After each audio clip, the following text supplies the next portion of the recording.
ఇంతకు ముందు బొమ్మ పెండింట్లకు పోనల్లనను బాల అనే పద్యానికి భావాన్ని ఆలకిద్దాము. బొమ్మల పెండింట్లకే వెళ్ళని ముద్దరాలు యుద్ధరంగానికి ఎలా రావాలని భావించిందో, మగవారిని చూడగానే చాటుకు వెళ్లే లతాంగి పగవారిని గెలవాలని ఎలా అనుకుందో, బంగారు ఉయ్యాలలు ఎక్కడానికే భయపడే పడతి గరుత్మంతుడి వీపుపై ఎలా ఎక్కిందో, చిలికత్తెల కోలాహలమే ఆలకింపలేని ముగ్ధ భేరీలు తప్పెట్ల భీకర ధ్వనులను ఎలా ఓర్చుకుంటున్నదో, నెమళ్లకు నాట్యం నేర్పించి అలసిపోయే అబల ఎడమపాదం ముందుకుంచి కుడిపాదం వంచి సంగర రంగంలో శత్రువుల అభిమానాన్ని అంతం చేయడానికి ఎలా సిద్ధమైందో అంతా వింతే. అసలే అసమాన సౌందర్య నారీరత్నం, మధురానగరి అంతఃపుర వాసిని, శ్రీకృష్ణునంతటి వాని భార్య.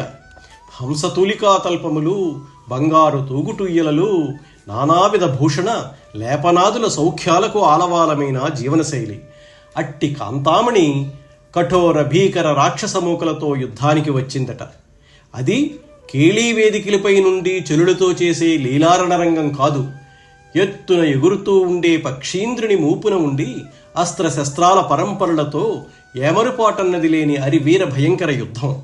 దానికి తగ్గని సందర్భశుద్ధి, వ్యక్తిత్వ పరిపుష్టి ప్రకటనలు చూపుతూ, లలిత లావణ్యాలు వదలకుండా కర్కసరణ కౌశలం చూపుతూ శృంగారరసం వీరరసం కలిసి ఉప్పొంగిపారాయి. మన పోతనామాచ్యుల వారి గంటం నుండి జాలువారాయి. మన మానస వాకిళ్లను అరరారిస్తూ ఇదే కాదు ముందరి 5 తరువాతి 3 పద్యాల పోకిళ్ళు.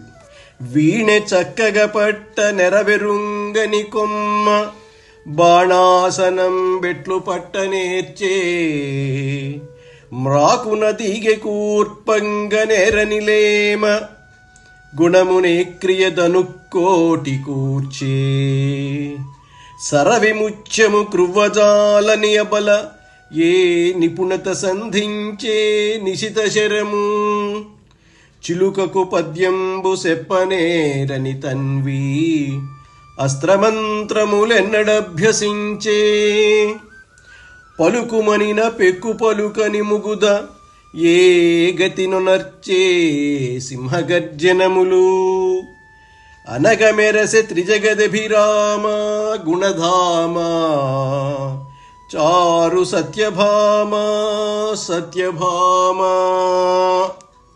వీణనే చక్కగా పట్టుకోలేని పడతి విల్లు ఎక్కుపెట్టడం ఎలా నేర్చిందో, తీగను ఆలంబనగా ఉండే చెట్టు మీదకు ఎక్కించలేని తన్వి పెద్ద వింటికి నారిని ఎలా సంధించిందో, ముత్యాల గువ్వలాటలు ఆడుదామంటే వాటిని వెయ్యలేననే భామ వాడి బాణాలను ఎలా ప్రయోగించిందో, చిలుకకు పలుకులు నేర్పలేని చిన్నది అస్త్రాలు వాటి మంత్రాలు ఎప్పుడు నేర్చిందో, మాట్లాడు మాట్లాడు అన్నా ఎక్కువ మాట్లాడని మగువ యుద్ధంలో సింహగర్జనలు ఎలా చేసిందో అని ఆశ్చర్యపోయేలా ఆ యుద్ధభూమిలో ముల్లోకాలకు పొగడదగ్గ సుగుణాల రాసి చక్కదనాల చక్కని చుక్క సత్యభామ భాసిల్లింది.